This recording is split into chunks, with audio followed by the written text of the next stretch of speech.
कविताको शीर्षक छ प्रकृति। कविता पठाउनु भएको छ दीपक निरोला ओदलगुडी असमबाट। उहाँको कविता यसरी सुरु हुन्छ। निस्वार्थ तिमी अनेकौं सृजनाकी धनी, निस्वार्थ तिमी अनेकौं सृजनाकी धनी, तिमी बिना जगत शून्य छ। पहाड पर्वत झरना नदी नालाका कण कणमा तिम्रो निश्वास छ। न तिम्रो अन्त छ न तिम्रो घमण्ड छ। निस्वार्थ प्रेमकी पुजारी तिमी, मानव रूपी दानवको अत्याचार सहेर पनि तिमी हाँसिरहेकी हुन्छौ, तिमी बगिरहेकी हुन्छौ निरन्तर। वर्षा शरद शीत वसन्तमा तिम्रो आगमन हुन्छ आफ्नै पारामा।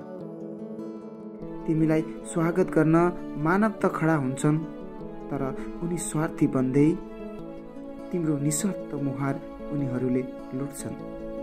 आफू बाँच्नको निम्ति, आफू बाँच्नको निम्ति तिम्रो निस्वार्थ मुहार उनीहरूले लुट्छन्। आफू बाँच्नको निम्ति, आफू बाँच्नको निम्ति। जब बदलिँदो ऋतुमा तिमी खसेकी हुन्छौ, कोइलीले कुहु कुहु गाउँदै तिम्रो स्वागत गर्छन्। तरु वृक्षहरूले आफ्नो काँचोली फेर्छन्, उजाड बसन्त हरियालीमा सजिन्छन्। तरु वृक्षहरूले आफ्नो काँचोली फेर्छन्, उजाड बसन्त हरियालीमा सजिन्छन्। जब तिमी वर्षा बनेर आउँछौ, मयूरले तिम्रो स्वागत गर्दै छमछम नाचिदिन्छन्। मिलनको प्रतीक्षामा तिमीलाई पर्खी बसेका खोला नदी नाला, मिलनको प्रतीक्षामा तिमीलाई पर्खी बसेका खोला नदी नाला तिम्रो आगमनमा रमाउँदै निरन्तर बगिरहेका हुन्छन्।